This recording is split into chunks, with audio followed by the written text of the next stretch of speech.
अनन्या को अभिनव की हालत देखकर बुरा लग रहा था। उसे लग रहा था कि उसने कुछ गलत किया है। वो अपनी सफाई में बहुत कुछ कहना चाहती थी, लेकिन इस बार उसे अपने शब्द गले में अटकते हुए महसूस हो रहे थे। उसकी आंखें और गला दोनों भर आए थे। उसने पूरी कोशिश करते हुए अभिनव की तरफ देखा और बोली, अभिनव, मैं जो कर रही थी सिर्फ अपने बिजनेस के लिए कर रही थी। हाँ, मेरा तरीका गलत था, लेकिन मुझे इसके अलावा और कुछ नहीं सूझ रहा था। रहा सवाल कि तुम मेरे पति हो या नहीं, इसका मेरे पास कोई जवाब नहीं है। अगर मुझे याद नहीं है तो इसमें मेरी तो कोई गलती नहीं है। फिर भी अगर तुम्हें लगता है कि मैंने तुम्हारे साथ गलत किया तो मैं हाथ जोड़कर कहती हूँ कि आज के बाद मैं कभी तुम्हारे सामने नहीं आऊंगी, कभी नहीं।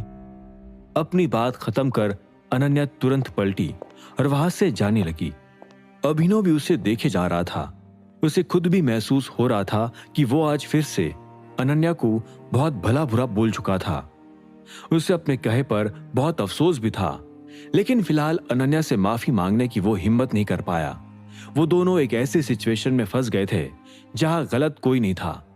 अभिनव को लगा कि अनन्या की अपने घर वापस लौटने में ही भलाई थी। अगर वो अब भी इटली में रहकर अपनी खोई हुई याददाश्त के सच की तलाश में माफिया के लोगों के बीच घूमती तो बड़ी आसानी से अपनी जान गंवा सकती थी। ऐसे में उसके लिए गुड़गांव अपने परिवार के पास चले जाना ठीक था। अभिनव को भरोसा था कि वो उसे मना लेगा। अनन्या के पीछे पीछे अभिनव भी उसके उस बंगले के बाहर आने लगा था। गैरेज में पहुंचते ही अनन्या ने तुरंत अपनी गाड़ी स्टार्ट की और वो उसे मोड़ने लगी। इससे पहले कि अभिनव उसके पास आ भी पाता, अनन्या तेजी से गैरेज से बाहर निकल चुकी थी। उसकी गाड़ी धूल उड़ाते हुए चली गई और अभिनव उसे देखता रह गया। उसने फिर एक नजर अंदर गैरेज पर डाली तो पाया कि वहां और कोई गाड़ी नहीं थी। ऐसे में अभिनव ने एक हताशा भरी गहरी सांस ली। उससे पहले से ही पार्टी की थकान थी और अब अनन्या के चले जाने से अभिनव को उस पैलेस से बाहर भी पैदल चलकर ही जाना था। वो जानता था कि जिमी को बुलाने पर भी वहां के गार्ड्स उसे अंदर नहीं आने देते। अनन्या, मैं तुम्हें अब और इस हालत में नहीं देख सकता।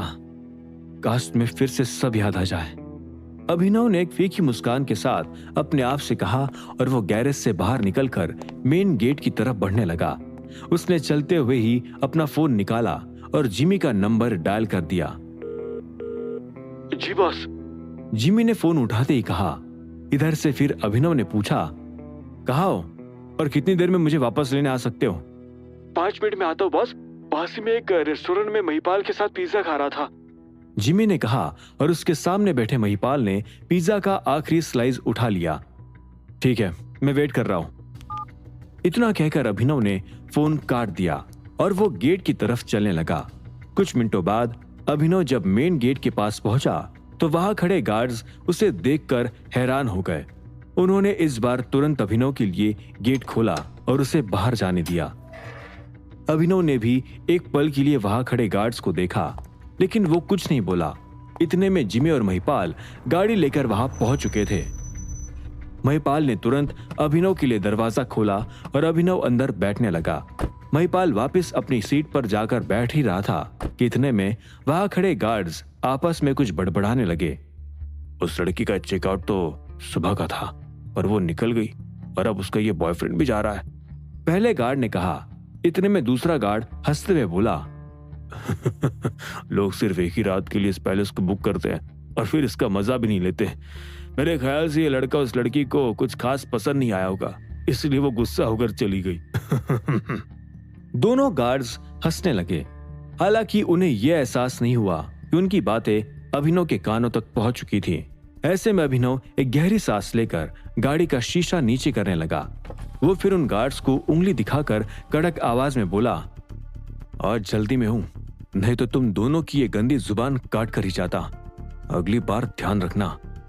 अभिनव की गंभीर आवाज सुनकर वो दोनों गार्ड्स एक पल के लिए दंग रह गए। उन्हें एहसास हुआ कि जिस हिसाब से अभिनव उन्हें धमका रहा था, उस हिसाब से उसके लिए हाथ उठाना कोई बड़ी बात नहीं थी। ऐसे में उन दोनों ने पहले एक दूसरे की तरफ देखा और फिर वापस अभिनव की ओर देखकर एक साथ कहा, सॉरी सर। अभिनव भी उन्हें एक पल के लिए रूखी नजरों से घूरता रहा और फिर उसने अपना शीशा ऊपर कर लिया। इतने में आगे बैठा महिपाल अभिनव को शीशे में देखकर बोला, क्या हुआ बॉस, नीचे उतर कर इन्हें हिंदी में समझाओ क्या? महिपाल के सवाल पर अभिनव ने ना में सिर हिलाया और कहा, रहने दो, फिलहाल हमें और भी काम निपटाने हैं जो इससे भी ज्यादा जरूरी है। जल्दी से गाड़ी घर की तरफ लो, मुझे मोंटी से मिलना है। अभिनव का ऑर्डर सुनकर जिमी ने हाँ में सिर हिलाया और गाड़ी स्टार्ट कर ली। अभिनव की गाड़ी धूल उड़ाकर वहां से निकल चुकी थी। पास की एक बिल्डिंग की छत पर बैठा आदमी दूरबीन से अभिनव को गाड़ी में जाते हुए देख रहा था। जैसे वो गाड़ी उसकी नजरों से ओझल हुई, वैसे उस आदमी ने एक नंबर डायल कर दिया। हजारों मीलों दूर कनाडा में अचानक एक फोन बजने लगा। एक आदमी ने तुरंत उस फोन को उठाया और भारी आवाज में पूछा, क्या सीन है? इधर से दूरबीन वाले आदमी ने कहा, पुखराज सर, टाइगर अभी अभी एक रेंटल पैलेस से निकला है। उसके निकलने से पहले एक लड़की भी गाड़ी से निकली थी। अच्छा, और वो पक्का टाइगर ही है ना? पुखराज ने पूछा। उसके आदमी ने हाँ में सिर हिलाया और कहा, जी सर वही है। मैंने इसी आदमी की फोटो लेकर आपको थोड़ी देर पहले सेंड की थी। मैं तब से इसे फॉलो कर रहा हूँ। पुखराज ने अपने आदमी की बात पर हाँ में सिर हिलाया और कहा, तुम उसे आगे भी फॉलो करते रहो, मुझे बताओ वो कहाँ जा रहा है। मैं अभी के अभी तुम्हारी मदद के लिए इटली में ही कुछ हिटमैन भेज रहा हूँ। अगर मौका मिल रहा हो तो टाइगर को वही खत्म कर दो। ये पिक्चर जितनी जल्दी बंद हो उतना अच्छा है। ठीक है सर, बस आप ऐसे आदमियों को चुनना जिनका इटालियन माफिया से कोई वास्ता ना हो। जहाँ तक मुझे लग रहा है, टाइगर के मैक्स पठान के साथ अब अच्छे संबंध है। ऐसे में यहाँ की माफिया से जुड़ा कोई भी आदमी टाइगर पर हमला करने की कोशिश नहीं करेगा। उस आदमी ने कहा, तुम्हें ये बात समझाने की जरूरत नहीं है। मैं जिन हिटमैन को भेजूंगा वो सिर्फ मेरे लिए काम करते हैं। और वैसे भी अभी तो पार्टी चल रही है, ऐसे में मैक्स पठान नशे में धुत होगा। इतनी रात गए वो टाइगर को बचाने आ ही नहीं पाएगा। मेरे आदमी टाइगर को 1 घंटे के अंदर अंदर खत्म कर देंगे।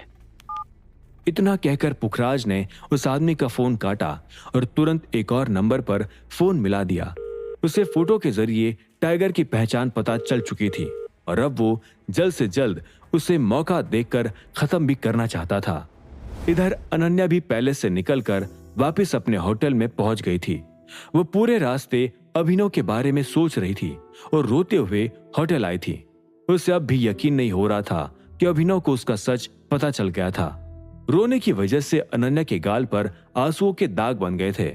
अपने रूम के बेड पर बैठते ही अनन्या ने एक गहरी सांस ली और अपनी मां शर्मिला को फोन लगा दिया। अनन्या का फोन उठाते ही उधर से शर्मिला उत्साहित होते हुए बोली, अनन्या, मेरी बच्ची, कितने दिनों बाद फोन किया तुमने, कैसी हो तुम? शर्मिला की आवाज सुनकर अनन्या ने एक अफसोस भरी गहरी सांस ली और कहा, मैं ठीक हूँ माँ। पर हम ठीक नहीं बेटा, तुम वापस हमसे दूर क्यों चली गई?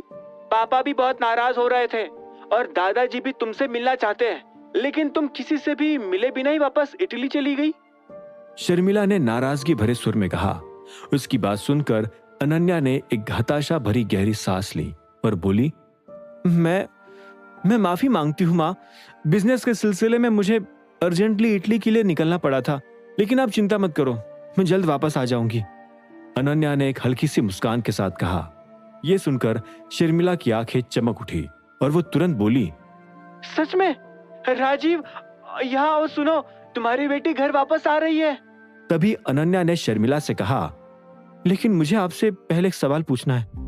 अनन्या की बात पर शर्मिला एक पल के लिए हिचकिचा गई और बोली, पूछो बेटा, क्या हुआ, सब ठीक है? अनन्या ने हाँ में सिर हिलाया और कहा, वैसे तो सब ठीक है माँ, लेकिन एक बात मुझे बहुत वक्त से सता रही है। मुझे सच सच बताओ, क्या मेरी और अभिनव की वाकई शादी हो चुकी थी?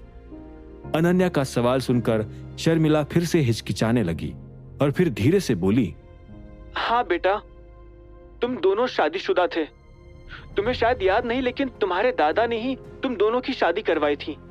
हाँ, ये सच है कि तुम अभिनव के साथ शादी के बाद खुश नहीं थी। तुम क्या, हम में से कोई भी तुम्हारी अभिनव के साथ शादी होने के बाद खुश नहीं था। हमें लगता था कि अभिनव एक नंबर का नाकारा है, निकम्मा है, गुंडा है। मैंने खुद बहुत बार अभिनव को खरी खोटी सुनाई, उसे नीचा दिखाने की कोशिश की, उसे गालियां दी, लेकिन आज मुझे अपने किए पर पछतावा हो रहा है। अभिनव ने हम सबको गलत साबित कर दिया। आज वो ऐसी जगह पहुंच चुका है जहां पहुंचना हर किसी के बस की बात नहीं है। हमने अभिनव को कमतर समझा, कमजोर समझा, लेकिन अभिनव ने हम सबको गलत साबित कर दिया। और मुझे इस बात की सबसे ज्यादा खुशी है अनन्या, काश तुम और अभिनव अभी भी एक दूसरे के साथ होते। शर्मिला ने ये बात अनन्या को हॉस्पिटल में भी बताई थी, लेकिन उस वक्त अनन्या ने इस पर जरा भी यकीन नहीं किया। फिर जब सभी लोगों को पता चला कि अनन्या अपनी याददाश्त खो चुकी है, तो फिर किसी ने भी उसे जबरदस्ती कुछ याद दिलाने की कोशिश नहीं की। आज फिर से अपनी माँ के मुंह से अभिनव के बारे में ऐसी बातें सुनने के बाद अनन्या उलझन में पड़ गई थी। अभिनव उसके लिए अच्छा था या बुरा, वो ये समझ नहीं पा रही थी। आखिर में उसने एक गहरी सांस लेते हुए कहा, अगर ये सच है तो मैं इसे याद क्यों नहीं कर पा रही हूं माँ? अनन्या ने शिकायत भरे सुर में पूछा। ऐसे में शर्मिला ने एक हताशा भरी गहरी सांस ली और कहा, क्योंकि तुम्हारे सिर में बंदूक की गोली लगी थी अनन्या, उसी के ऑपरेशन के चलते तुम अपनी कुछ मेमोरी खो बैठी हो। शर्मिला का खुलासा सुनकर अनन्या हैरान हो गई और बोली, लेकिन ऐसा कैसे हो सकता है? मुझे सब कुछ याद है, लेकिन सिर्फ अभिनव नहीं। अनन्या की दोबारा शिकायत सुनकर शर्मिला ने कहा, सच बताओ तो मैं भी इसका जवाब नहीं दे सकती हूँ बेटा। तुम्हें और कुछ जानना हो तो डॉक्टर से मिलना ज्यादा बेहतर होगा, वही तुम्हें अच्छे से समझा पाएगा। शर्मिला का जवाब सुनकर अनन्या ने भी एक अफसोस भरी गहरी सांस ली और कहा, ठीक है, मैं जल्द से जल्द गुड़गांव के लिए निकलती हूँ। मुझे अब हर हाल में जानना है कि अभिनव और मेरे बीच क्या हुआ था। ठीक है अनन्या, हम तुम्हारा इंतजार कर रहे हैं, शर्मिला ने कहा और फोन रख दिया। इधर अनन्या भी अपना फोन टेबल पर रखकर बेड पर लेट गई। वो सोना चाहती थी, लेकिन उसके ख्याल उसे सोने नहीं दे रहे थे। दूसरी तरफ जिमी और महिपाल के साथ अभिनव अपनी गाड़ी में घर जा रहा था। अभिनव अपने ख्यालों में खोकर खिड़की के बाहर देखे जा रहा था। गाड़ी चल ही रही थी, इतने में उसे उसकी रफ्तार धीमी होती हुई महसूस हुई। फिर जब अभिनव ने खिड़की से नजर हटाकर आगे देखा तो पाया कि गाड़ी रुक चुकी थी। क्या हुआ जिमी? अभिनव ने पूछा। जिमी ने उसकी बात का कोई जवाब नहीं दिया। वो और महिपाल सिर्फ आगे देखे जा रहे थे और उनके चेहरे पर किसी तरह का खौफ था। जब अभिनव ने उनकी आंखों की दिशा में आगे देखा तो वो हैरान हो गया। उनकी गाड़ी के सामने 3 काले रंग की एसयूवीज रास्ता रोककर खड़ी थी। अब आगे क्या होगा? अभिनव का रास्ता किसने रोका होगा? क्या वो किसी तरह के खतरे में आ चुका है? कहीं वो पुखराज के भेजे हुए आदमी तो नहीं? क्या वो सच में टाइगर का काम तमाम कर देंगे? क्या होंगे इन सभी सवालों के जवाब? जानने के लिए सुनते रहिए आगे।